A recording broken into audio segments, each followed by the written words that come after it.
Three, two, one. Welcome everybody to the Squared Circle. With me tonight, my friend John Judd What's going on? John Judd. and Justin Botter. Hey, what's up? How you doing? This is our second video podcast. Last one was pretty successful. Had some friends say they liked it. People thought it was pretty funny.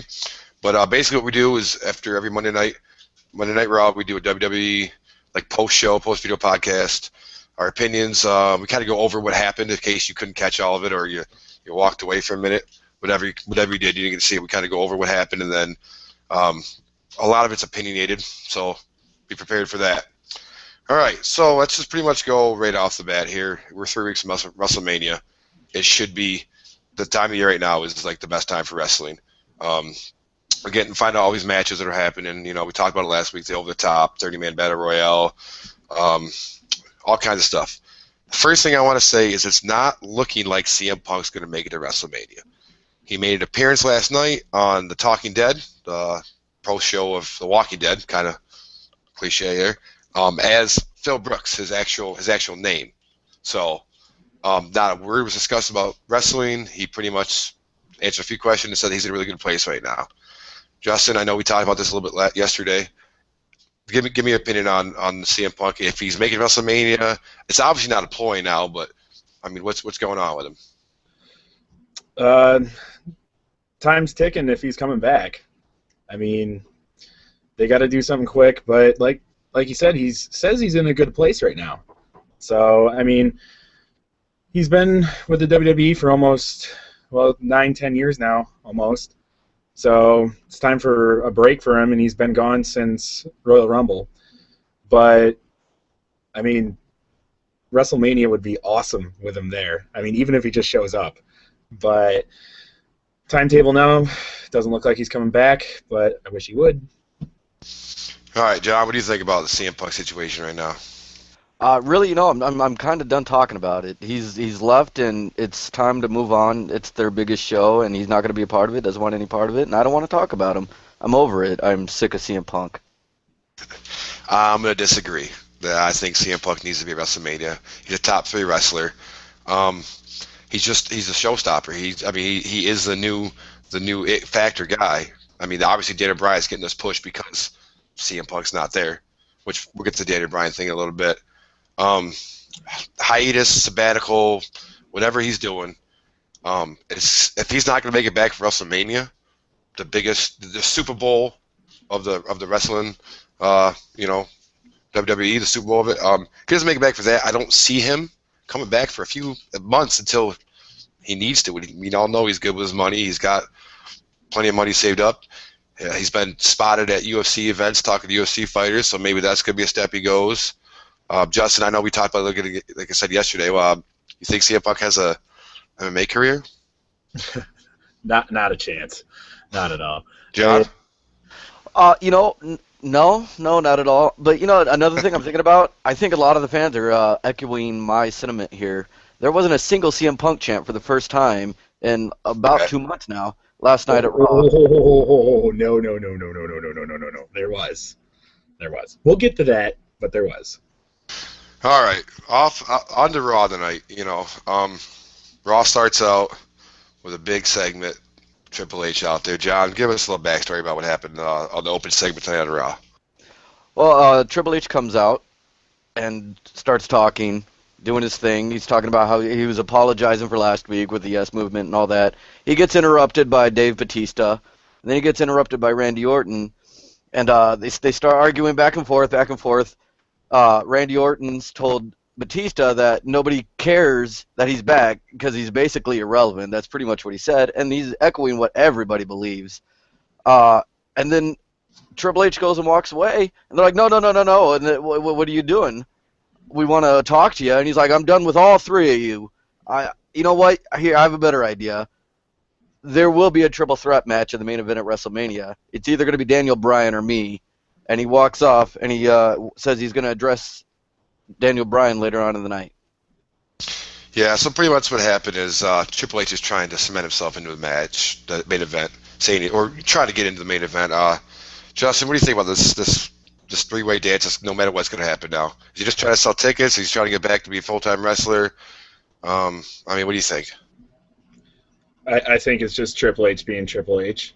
You know, I mean, why not try to interject yourself into a match you have no reason to be in?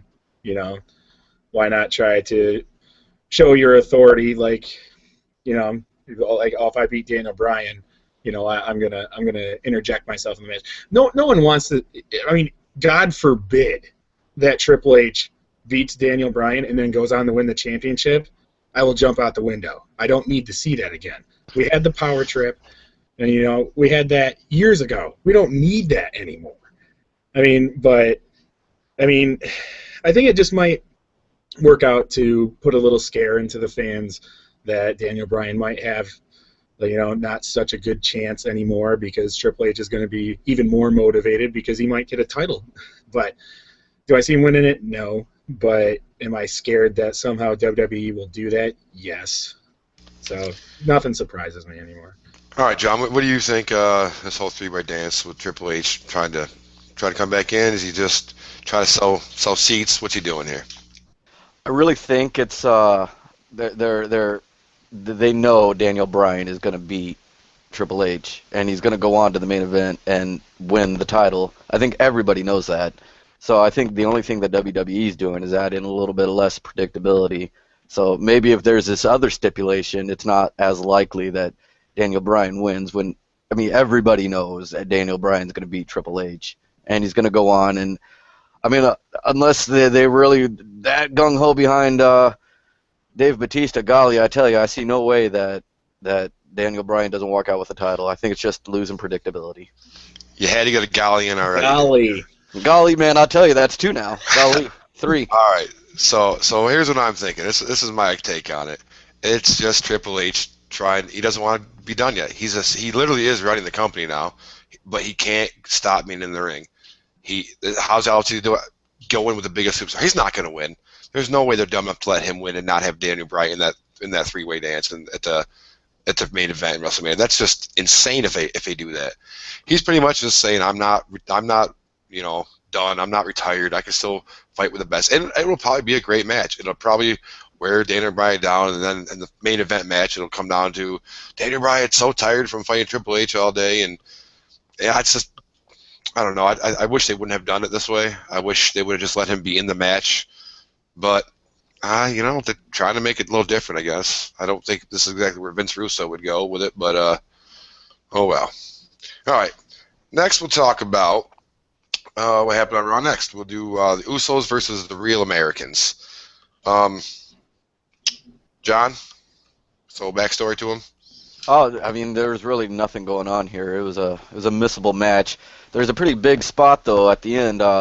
One of the Usos was jumping over the top rope to splash on Cesaro, and Cesaro caught him mid jump and uppercutted him.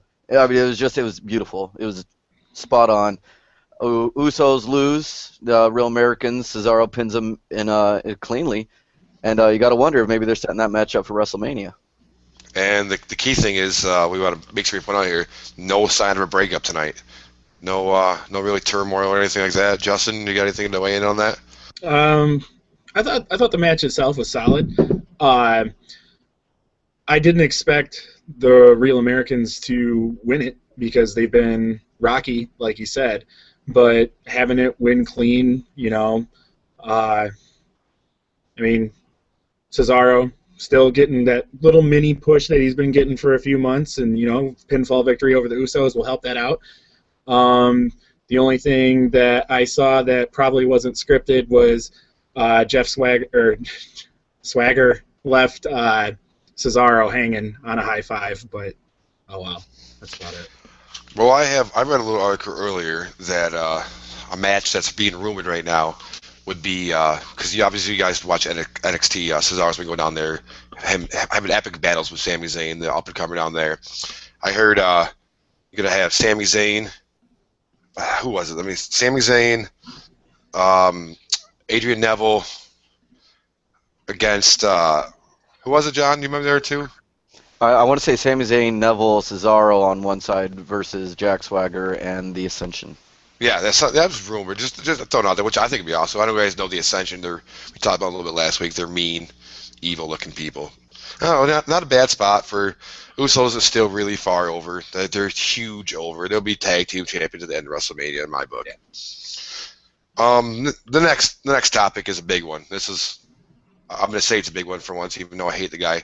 John Cena talks to the Wyatts. Barth, give a little backstory about John Cena. What happened tonight? Well, John Cena was basically talking about his legacy and everything like that, and how, he's actually kind of afraid of Bray Wyatt because in his 12-year career, he's never came up with someone that is like this. He's not out to win the gold. He's not out for fame. He's just out to destroy. And John Cena really doesn't know how to handle that. But Bray is saying, you know what? He showed up with a John Cena shirt, talked about how John Cena's got everything handed to him, but deep down inside, he thinks that John Cena is evil. But, it was a good spot and everything like that. I think that they're building up to it correctly. I think the match itself will probably be really good. Because the promos, usually when John Cena has a promo, I don't really pay attention. This one I watched it all the way through. Going after his legacy, they even hashtagged it up in the corner, John Cena legacy. They're making that a big push that, Bray Wyatt could be the guy to take John Cena down and, maybe reveal something that, maybe not a heel turn, but maybe put John Cena in his place. He's had a run for 10 years now, basically. So maybe we see a different Cena. Maybe we can see a better Bray Wyatt, if that's possible, because his mic skills are unbelievable. So we're going to get to that in a second. Let me ask John real quick. Your thoughts on Cena, just real quick, your thoughts about Cena and tonight with the promo with Bray Wyatt. I really thought it was missable. I thought it was blah, blah, blah, blah, blah, John Cena, blah, blah, blah, blah, blah, blah. I'm doing it for the fans, blah, blah, blah, blah, blah. It was a typical John Cena prior to WrestleMania promo. I agree with Botter. I think it's going to be one of the best matches. Like I said last week, I think it steals the show at WrestleMania. And I'm looking forward to it. Bray Wyatt cut another golden promo, and he's the balls on the promos. So that's all I'm thinking. It's just I don't care about Cena at all. Yeah, that's what we're going to talk about next. I had you guys know about my hatred for John Cena and how I'm so sick and tired of Cena. I just wanted to be gone. Just go to TNA Impact and make out with Kurt Angle or something because I'm so sick of him. But I don't care if it was Stephanie McMahon that got in a fight and kicks him. Just get him gone. Anyways, throw this out there. I'm sure we all have some different opinions here. Bray Wyatt, best promo guy in years. I'm going to say since The Rock. Agree or disagree, John? I gotta disagree. I think CM Punk and Jericho both better all around on the mic. I think Bray Wyatt is a little bit harder because those two guys talk from the heart. They're talking like the real people. Bray Wyatt's playing a character. He's not. Husky Harris wasn't cutting those promos. So it's a toss-up really because it's different aspects of the same thing. I gotta go with Jericho as a better mic guy. Botter, what do you think? Husky Harris / Bray Wyatt? Bray Wyatt, the best promo guy? Obviously, he's the best in the game right now. With CM Punk gone, that's no hands down. Let's go. Who do you think is? I'm gonna say years since it's been good. What do you say? I think he's one of the best. If CM Punk was still here, and Husky, if Bray Wyatt and CM Punk were to cut some promos together, that'd be good television, really good television. But right now, John said, yeah, Jericho, CM Punk speaking from the heart and everything. Yeah, because that was their character.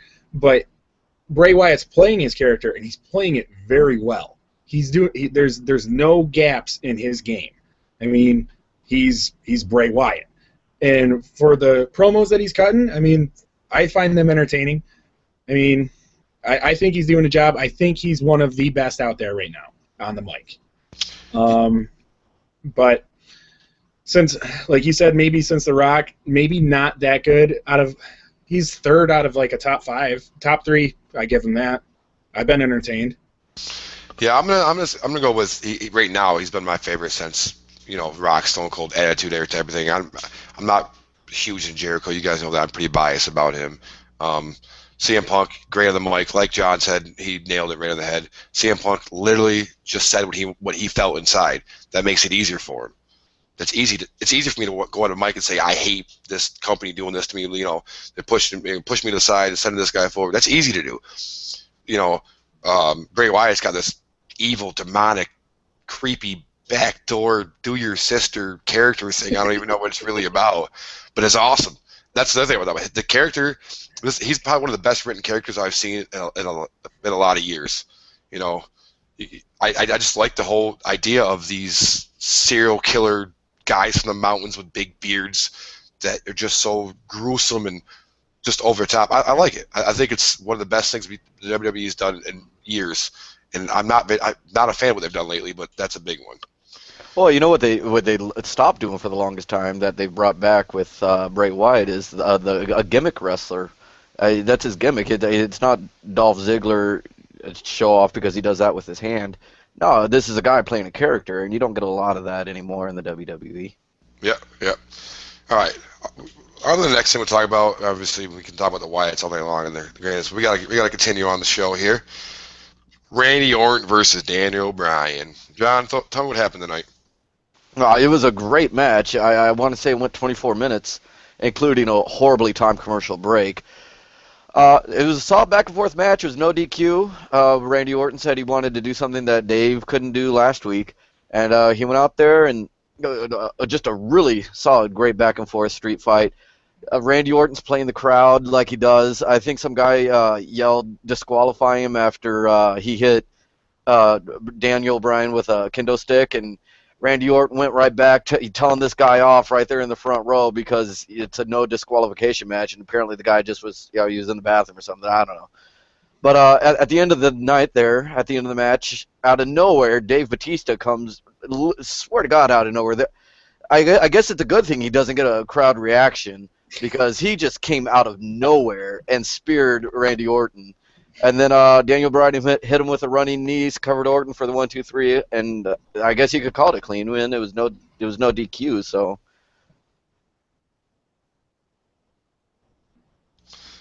Yeah. So I mean, it's a typical WWE written story. Nobody can win fun. Nobody can win clean anymore. Let's talk about Batista real quick. I read a few articles today. He's doing really well at house shows with the heel turn. He's really turned into a good heel. The WWE does not want to give up on him yet. They don't want to give up on him yet. They want to keep him going. They're gonna go with the Bautista thing. Pretty sure it's not what David signed up for when he came back to WWE, but at least he's getting a shot at something. Justin, let me know what you think about the whole Bautista and the heel turn. Is it a good thing, good for business, or no? Batista's in such a weird spot right now that if you try to make him heel, people won't care. And if you try to make him face, people won't care. You have to almost build him to almost a level playing field so you know what you can do with him. Because when he was leaving the arena the first time, he said, coming back here was a huge mistake. People cheered. And then when the next promo, the little promo that he cut, he's like, I never quit, and they booed. So they don't care what he does. But I think right now, heel is the only way that you could actually go with him to get any sort of generated response from the crowd. Because if you have him coming out, as face or as this guy who's hungry for the title and came back just for that, people aren't going to buy it. Because, first of all, they're mad that he got handed the main event as soon as he came back. There's no build-up. He's just in the Rumble, wins the Rumble, gets his title shot. It's like, come on, man. But, and plus, he doesn't really wrestle that much right now. So, he cuts promos, but I think they're utilizing him in the totally wrong way. and it's going to take a lot of work to get him to a, crowd response like level. And also, John, that was not a spear that he did. It was an abomination. A person in a wheelchair could do a better spear than Batista. He's terrible at a spear. And by the way, Justin, they're not mad at him for giving the title. They're mad at him for those freaking skinny jeans. Yes. David, stop it. Put some bigger Skinny pants jeans. on, brother. They're disgusting. John, tell me what you think about that whole situation. What, the skinny jeans situation? Yeah, no, it's so bad. No. I mean, where's high tops too with them? I mean, it's just. I mean, there's not. I mean, No. Come on, let's get to the Batista heel turn type of thing. They're still going to utilize it for something at least. Yeah, I think it's all well and good if you're getting good heat at a house show, but it's not really translating into TV. And I mean that's great for the live events for those fans. It's like Botter said. I think he's being incredibly poorly utilized. The crowd doesn't care about him, and Randy Orton hit it right on the head with him. That the reason that Daniel Bryan's so over right now, at least with his main event thing at WrestleMania, is because nobody cares about the other guy in the match right now. I mean, it's all predictable because nobody cares about Dave Batista. You're a head writer for WWE, though. What do you do with him? You can't. I mean, what do you do? What else do you do? That's why I'm saying I think the heel turn is the best option because you have nothing else to do. Go with the Batistas, hashtag Batista, whatever. Go with the whole let him be a bad guy, wear skinny jeans and look like a. I won't go there. But you know what I mean? Like I don't see. John, you're a writer of WWE. What do you do with Batista? He did not get what they wanted at all. They wanted him to be cheered and take down Randy Orton, take down the man, but it didn't work. What would you do, John? Throw him in a tag team with Curtis Axel. That is awful. Yeah. Justin, please take over for this one. Let me know what you would do. Have him move down a rank and get the reigning 47-year champion Dean Ambrose a U.S. title run for him. Why not, if you want to throw a belt on him, throw on the most useless belt in the WWE right now because it's fitting for him. He's the most useless wrestler. And give Dean Ambrose a chance to be the stud that he deserves to be and not have that belt. Well, I'm thinking with those skinny. I'm thinking with those skinny jeans, he could have a great match with AJ at WrestleMania. Diva Championship, David Batista. There you go. Davida. He's already got a belly button tattoo, so he's already front runner for Divas Championship. Just change his finisher from the Batista Bomb to the Batista Boo. Boo. All right, guys. Let's get serious now here. Real quick, I just want to throw in there quick Raw guest next week, Arnold Schwarzenegger. We know it's a big promotion. He's got some new crappy movie coming out that's terrible, and Sabotage. He's the governor. Shut up, dude. Nobody cares. Stop. WWE, stop getting stupid Paul Walker wannabes with Aaron Paul and freaking Arnold Schwarzenegger washed up guys. It's not the late 90s. You don't got to get the Mike Tysons and the Pamela Andersons and the Jenny McCarthy's. Just stop. Utilize wrestlers. Don't forget Scooby-Doo will also be there next week. Exactly. Oh, yeah, Scooby-Doo. Shameless promotion. Thanks, WWE. Oh. Anyways, got that out of the way. That's good. Let's go on to the next thing. Paul Heyman comes out tonight.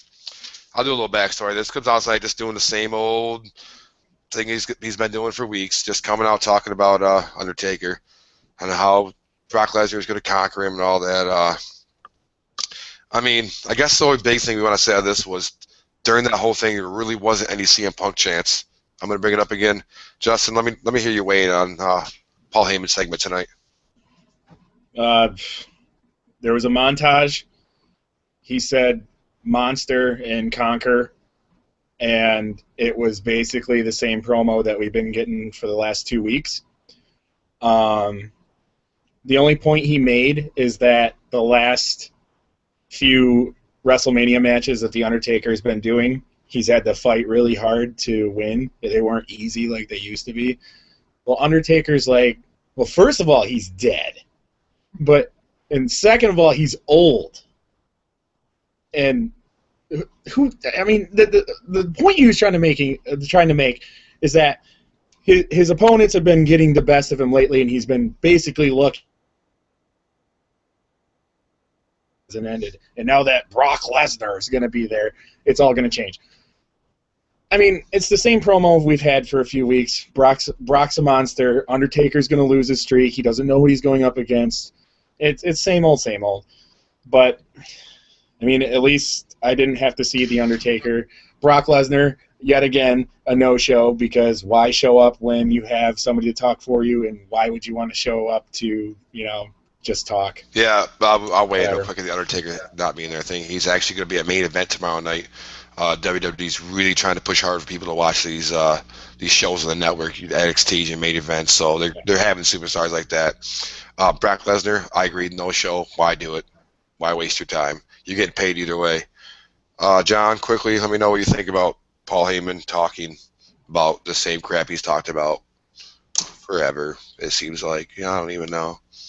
I think it'd be a lot better if Brock Lesnar was there. I don't see how you put him in a high caliber match like this and not schedule him appearances. I know he's got a limited number with his contract and all that. I don't see him challenging the streak. How can he challenge a streak and tell a good story if you're not there to do it? I know you got a mouthpiece and Paul Heyman, probably one of the best, but I don't see how this can. The build is just awful right now because he's not there. Nobody's there.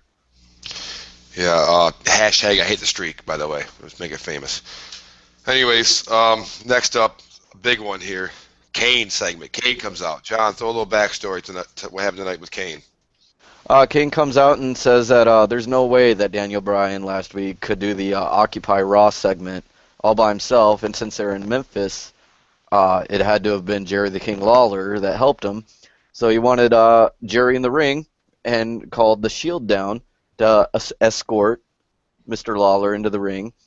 And while he's in there, Kane's getting undressed, looking like he's about to open up a can on old Jerry the King. And Seth Rollins, Meowins, there gets a mic and says, "Hey, we're gonna do what's best for business," and end up attacking Kane. Hashtag face turn. Bonner, please tell me how you feel. I know this is your baby right here. I know you're just chewing with your chomp of the bit right now. Let me know, buddy. Oh yeah. We have Face Shield now, which is just the best. We're gonna see even more of the Shield now, and they're sticking it to the man, and this opens up countless possibilities for their character development even more.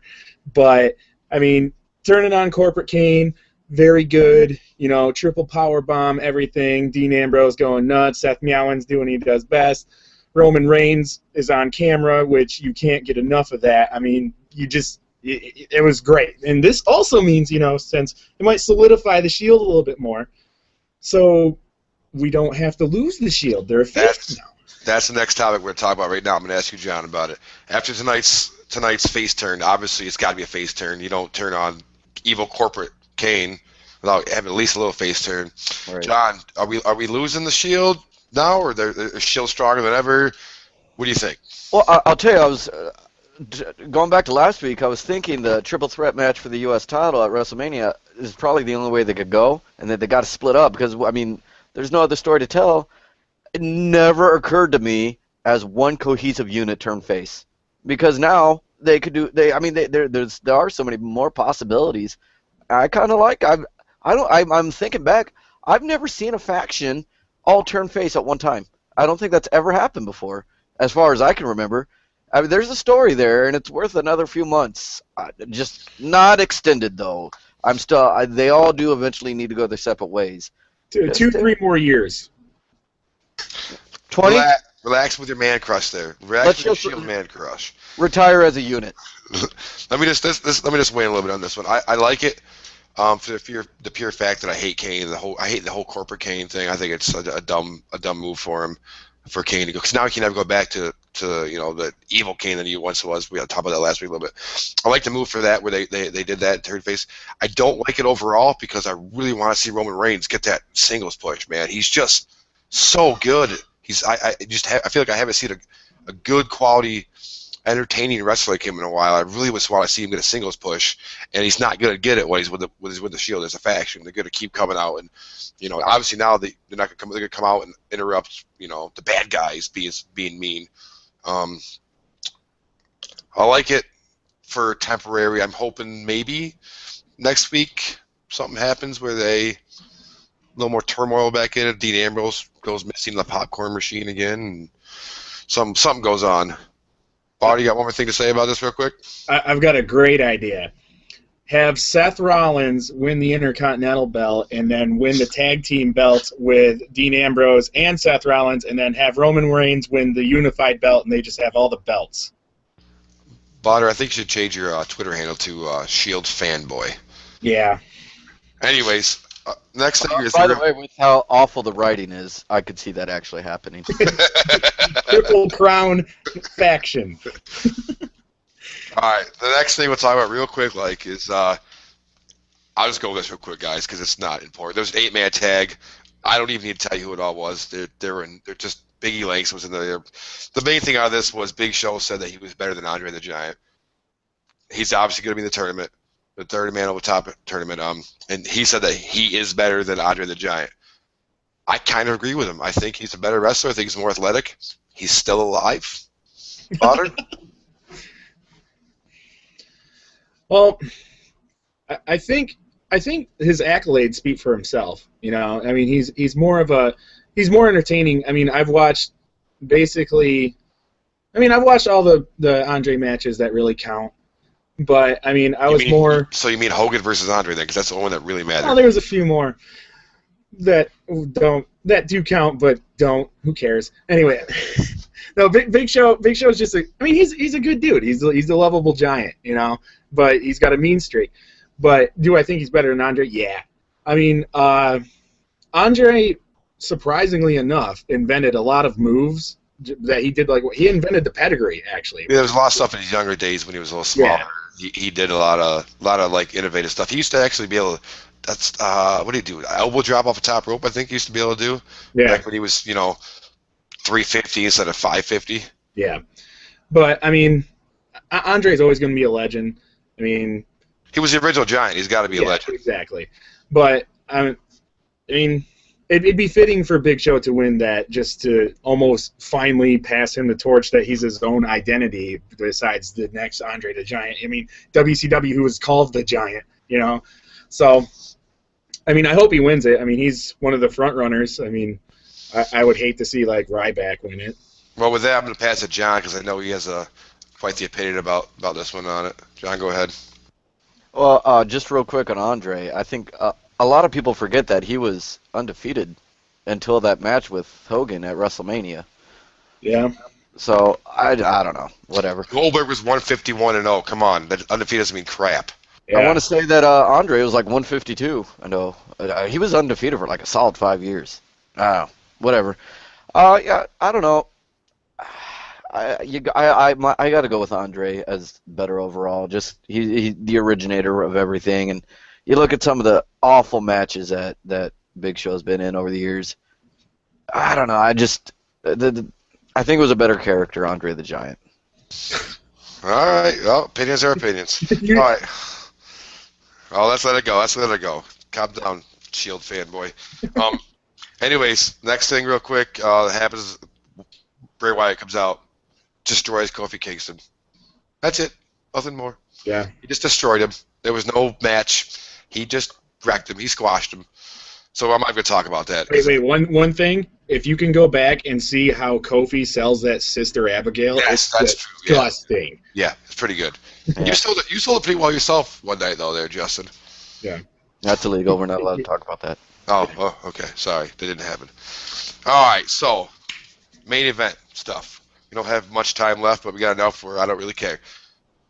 And then the end of the show, we all, obviously it's always a huge segment. John, let us know really quickly what happened to the point of when the bad stuff happened. Lead us up to that one, and we'll take off from there. Triple H comes out and says he calls Daniel Bryan down, and they just chat back and forth, and he says that he respects him, and they kind of swerve you to think that maybe there's going to be a little bit of a Triple H face turn there. Stephanie McMahon comes down and says she's pressing charges for last week. Cops come down, handcuff Daniel Bryan. Turns out this whole time was a plan. They weren't really cops. Stephanie McMahon had the key around her neck to the handcuffs, and he gets annihilated. Yeah, I mean, I'll weigh in real quick. I was hoping the whole entire time that CM Punk was coming out to save the day. Not gonna lie, Let it go. I You can't. can't. We need that kind of just pop. Can you imagine the pop that would happen in that arena if CM Punk music would have played? Could you imagine the pop if Vince McMahon had come down? That's true Oh, too. There you go. It's That's not what. just Punk. It's not just Punk. Move on. Well, that's one thing I was thought you were quick about. Um, After watching the whole thing with Triple H, how he destroyed him and how he arrested him or had him arrested, by fake cops, was very Miss McMahon like back in the day. Do you think that this is maybe one of the ways that the company is trying to say Triple H is the new Miss McMahon? He is taking over. He is a TV COO. He is the guy. I feel like he is the Mr. McMahon character right now of the Attitude Era. What do you think, Justin? I think that if this is the direction that they want to take him in, they're doing it correctly, because he's already interjected himself into a possible main event title match at WrestleMania, and then, I mean, after he literally just trounces Daniel Bryan, puts his head up against the ring post, hits him in the head with a chair while being handcuffed, and then proceeds to pedigree him for just for fun. He's really flexing his muscle. Vince had lackeys to do that, but Triple H has the means by himself to do everything that he wants to by himself. Same principle though. Vince couldn't do it himself because he wants that guy. I mean, Triple H is still doing it. Yeah. No, I mean, if they're trying to push for Triple H to be Vince, I could see it happening. It's looking like that's what's going on. Vince is heading towards that big 7-0 here pretty soon, and he can't be Miss McMahon anymore. So somebody's got to do it, and who better than the ultimate heel who married the daughter of the owner of the company is Triple H. McMahon Helmsley era too. Yeah, pretty much. I mean, why not? I didn't really like it. The end of it, it grinded my gears. I sat there talking to John the whole time, like, please, somebody come out. I was like, it can't end this way. That was a good 10-minute, excuse my language, ass whooping on Daniel Bryan. I mean, he just busted his face open with a chair. He threw him against the stairs on the table. I felt like the whole time somebody should come out, and nobody did. He tried to drown him in water too. Oh yeah, he tried to drown him. Yeah. So I don't know. I think they're pretty much trying to show us the dominance of Triple H going on there. John, you want to throw in there? What do you think about that whole Triple H Vince McMahon type thing? Yeah, I could see it. I could see it as a modern thing. A replay on something else that happened.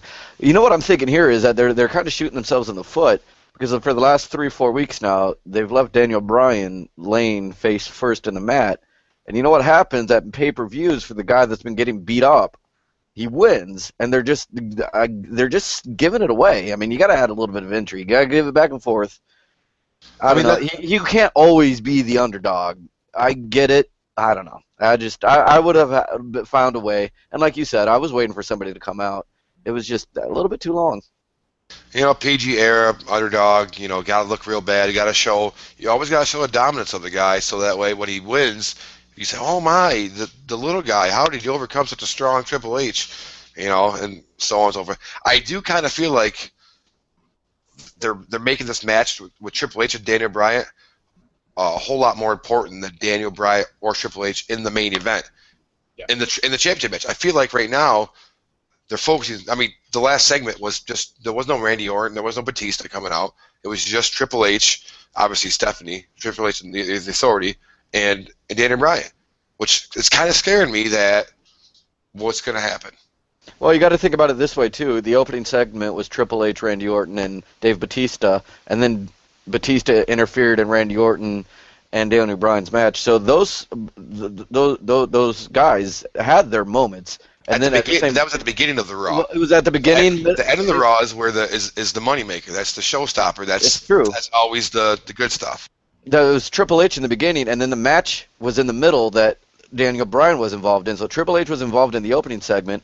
Daniel Bryan was involved in the match that all three of them were involved in the middle, and at the very end, it was Daniel Bryan and Triple H. So, I mean, I think they spaced it out right to where...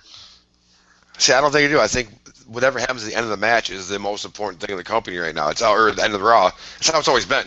You know, Well, also you got to look at the card that they have right now, and that is the most important match. It's better. It's a better overall match. It's more on the line. There's been more of a build towards it than any match right now that's on the card.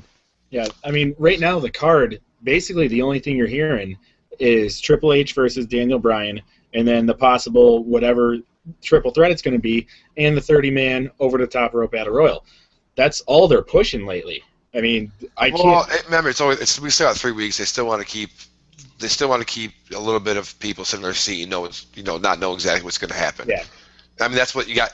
You got 3 weeks from yesterday. So you got two more Raws to go through and say 2 or 3 more Raws. I'm not sure how many it is, and they have to have storylines for those Raws, which those storylines are going to be those matches. We know that the Real Americans, the Usos, will be in there probably someplace. Kane's going to be doing something probably with the Shield now. I mean, they're there. They're there. We're just kind of waiting for that last little step over the edge to finish off the match, to finish off the whole thing. They got to have something to talk about. But what are we excited for the next 3 weeks? What do you want to see happen between Raw, main event, SmackDown? John, what are you hoping for here the next 3 weeks? You know, I want some good crowds. They always make the shows better, and it seems like lately. I mean, that's probably just it's what happens when you don't put on a good show. But I mean, if you get a lot of European people like the day after WrestleMania, those Raws, I'm kind of looking forward to maybe hopefully get some crowds into it, and it makes Raw more exciting. The performance perform better. It really comes down to the fans, you guys. Justin. Develop, and I'm going to sound like a major fanboy here. Develop the Shield's new persona better. they've got 2 weeks. Get them in it. Have Daniel Bryan get a little bit of physical retribution on Triple H. Just don't make him look like he's going to be ragdolled the whole way there. Because when Daniel Bryan first started out, I mean, he was a submission specialist, and he was out the menu. And that's kind of tapered off since he's gotten this yes movement. He's a very physical wrestler, and he can hurt you in many ways. They should try and do that, be like, you know what, yeah, the fans are behind me, but if I want to hurt you, I can hurt you. Well, you know what's really going to happen? He's going to sell the injury and not be on Raw next week, because that's how wrestling is now. Yeah. Honestly, this is besides CM Punk back, which I really want to have. Besides that, I want to see Daniel Bryan kill Triple H. That's all I want. Just simple as that. But with that being said, we are almost out of time. Actually, we are out of time. But episode 2 of the Squared Circle. My name is Cody. I'm right for Ring Kings. My Twitter handle is @WLater30. Go ahead and tell me your handle. Justin Botter again. I am @Botter on Twitter. I'm John Judd. I'm right there. Banff for life. 2585. Hit me up. Let's talk. Let's wrestle. I don't know. Whatever. All right, guys. Thank you for joining us. That's K Nation, the house. Let me say that.